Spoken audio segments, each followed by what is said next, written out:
Yo, welcome back to the channel. Today we're talking about developing film at film labs. A lot of you just send your film off, you receive scans, and sometimes you get your negatives back. But ultimately, you don't really know what happens at these labs. So I went to a lab here in the UK, the Analogue Wonderland Wonder Lab, to go check out exactly how they process color film and of course black and white film. I brought with me a roll of Easy 400 because I wanted them to develop that for me. If you haven't copped Easy 400 yet, what are you waiting for? Links down below where you can find in retailers all across the world. So yeah, went back to the lab, had them develop that for me, and I documented the entire process. Let's go jump in and see if you can learn something. What up? We're at the Analog Wonder Lab, and today we're gonna develop some film. We've got color film and black and white. A lot of you don't know what happens at labs, and I guess I don't either, but we're gonna find out today. First of all, what's your name? Hi, I'm Elena. Perfect. And you are? I'm the lab technician. Fantastic. So we've got some color film right here. What happens? This film just arrived. What happens now? So the first thing that we are going to do is open this. We don't need the plastic. So once we have the film, we need to use a film retriever to get the first bit out. So this is, I'm curious how you do this because I tried to do this at home and I could never figure it out. You beat the first bit. If it's hard, Yeah, you just need to kind of wind it a little bit, yeah. and it should go through. And then you need to the ear. listen to it, and it will do like a little click. And then you kind of go out a little bit, and then push it. You want to know something funny? When I do this at home, I just rip that whole thing open in the dark like a savage. I do the same. I used to do the same.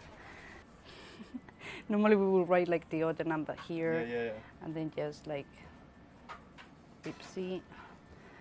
And then we would normally add also like the information, like what kind of scans you want, like Gotcha. premium or whatever. Now you're tagging the film. Yeah, we use twin checks. Every film gets To- its own sticker. So you have the number here, and you can easily match it with the order and the person, so the film doesn't get lost. And then we just need to put one of those. Yeah, so that gets literally stickied onto the plastic thing. Yep, this tape is special, so it kind of can handle the chemicals. It doesn't get Okay. destroyed, otherwise you Yeah, will yeah. lose your film inside of the machine. Gotcha. Special tape so that it sticks all the way through. I didn't think about that either. There's so many things happening.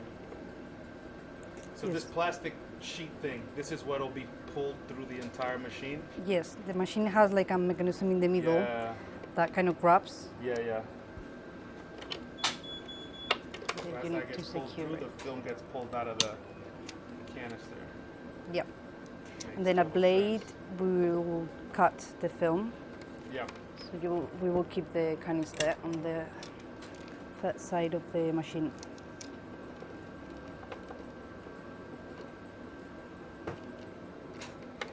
So yep, this is ready.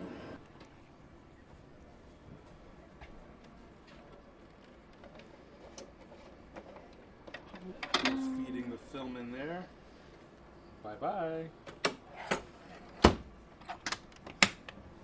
Okay. I don't know, but maybe like 5 minutes top. Oh, wow. But you can keep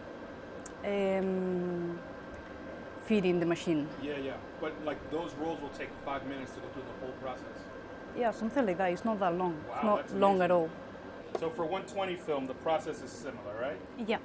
So what we would do is to separate the film from the Yeah. paper and the spool And we put it in this. and get it inside Cartridge. of this kind of canister Yeah. That magazine. happens in the dark. Yes, this will happen inside of the black bag, Yeah. so no light gets involved Mhm. and the film is safe. So we will put it here, leaving a little bit out Mhm. as if it was 35, and then we will go inside of here and basically with Then a little that bit plastic film sheet, yeah. out, with a twin check and everything, and just Yep. tap it. And then it's the same exact process, putting that whole thing into there. Yeah. Is Now this, the is this what I think it is? Yeah, the film is almost ready. It's getting there. Oh, I see. That'll fully come out at the end. Where's it going? You can see from this side Oh. that it's getting out. Nice and dry. There we go. Dry film. That is so fast. It's so much slower when you do it at home. Yes, But it's cheaper when you do it at home. as well. That is cool. Fully dried, perfectly developed, no issues at all. And that took, how long, like 5-6 minutes? Yeah, not that long. That's awesome. All right, so from here, I guess it's time to scan the film. So here's where things get pretty interesting. Scanning is kind of a whole world on its own, and a lot of you think your negatives aren't quote unquote edited. Well, they are. When you send them to get scanned at a lab, there's a person, a human being, pressing buttons behind the scanner, making your photos look as best as possible based on what they think they should look like. Let's go ahead and check that out. Big Q right there. Okay, so what machine are we on here? This is the the Frontier. famous Frontier. Yep. For all you nerds The out there. SB 3000. SB 3000. Oh yeah. All right, so So now we just need to write the information, like with Emma, then the twin check,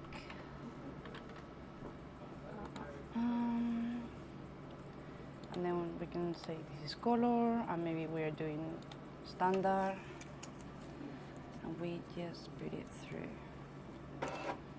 cool. So it felt it in there, and then it just started doing its thing. Yep.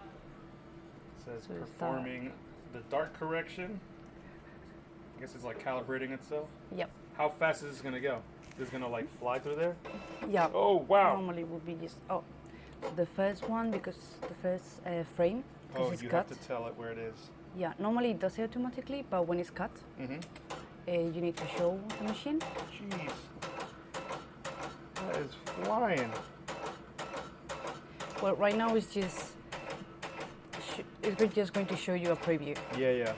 so you can change the color balance. When it does the actual scan, then it takes a little bit longer. Yeah, but not that much longer when it's standard. Depends on the size of the final file. Okay. So let's say that I don't like, I know, this kind of yellow. Can you repeat that part right there? You said I don't like. So I think that's the key thing that a lot of people maybe don't know, is that the person back here is actually making some creative choices. Yeah. Okay. So it depends on obviously the lab and the person that is scanning, Of course. but probably. And that's okay. It's not Yeah. a bad thing. Someone has to do this. Yeah.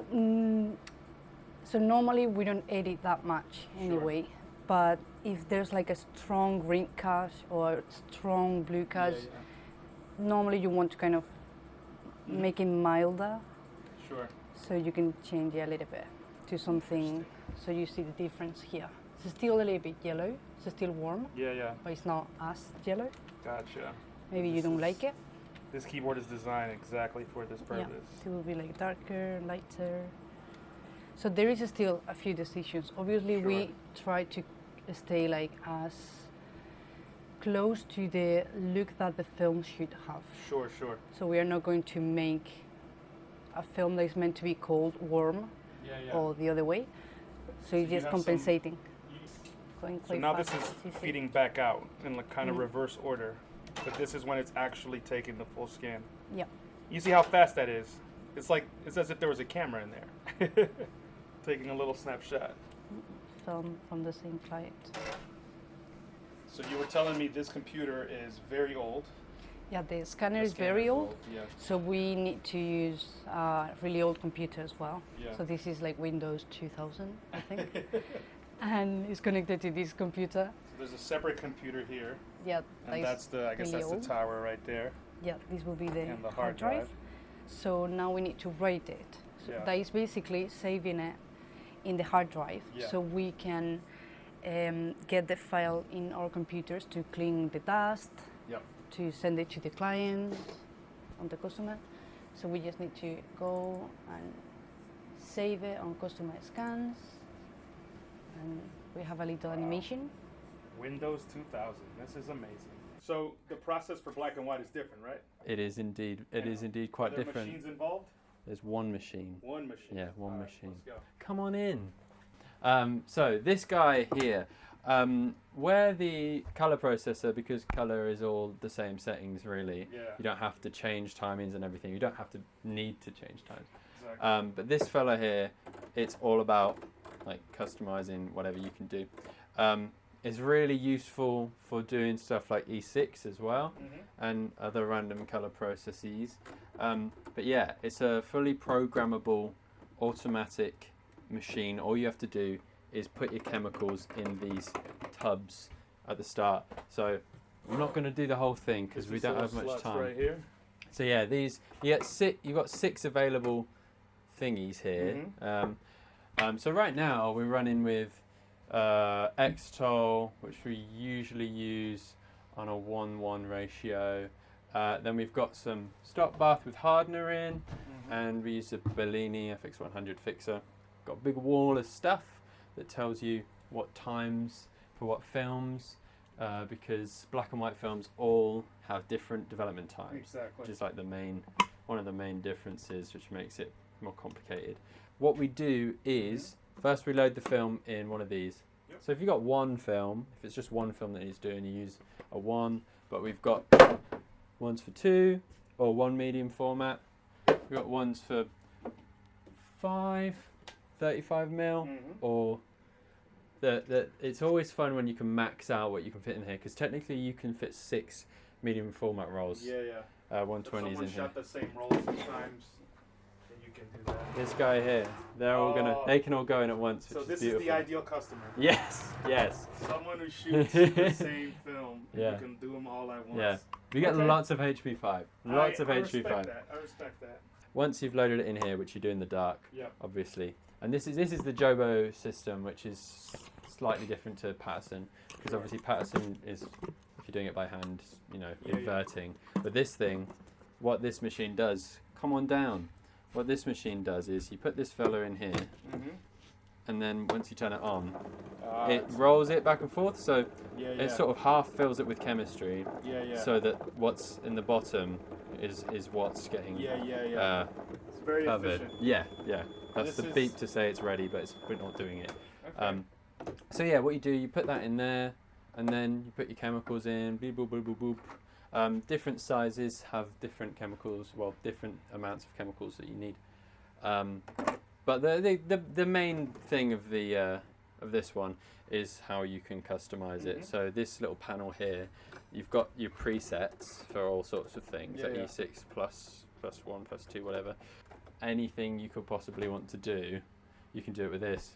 And it's great because, close it, this bit lifts up, and what it does is it drains the chemistry out. And if it's like hazardous materials, should we say, like the developer and all that, they go in a different tube down to that tank there. But if it's just water, it can run out into the sink. So it's just like time it, everything like that. But once it's in, you can just let it do its thing. Well, first things first, that comes out of there, and then put it in this little bath here, which is just water with some wetting agent, and then hang it up to dry. Usually what I tend to do is do the whole day's film, let it dry. We've also got a drying cupboard, but we usually have enough time to let it air dry, because it's a little bit more economical, less electricity and all that. And then in the morning, you take it down, and then you match it with its order, which orders are all over there. Match it up, put it out there. Once you've done all of them, we take it into the same place where the colours get scanned. So it just goes up on those racks. Takes a little while longer to get the black and white through because of all the extra steps. But yeah, pretty simple. All right, y'all, what do you think? Did you learn something during that video? I definitely learned a bunch of stuff when I went over there to see it for myself. So, of course, if you learned something here and you enjoyed the video, please click like down below. Definitely help me out. If you haven't subscribed yet, go ahead and subscribe. And for sure, go check out Analogue Wonderland if you live in the UK and want to get some film developed. Or if you want to buy film too. All right, y'all, to the next video. I'm out.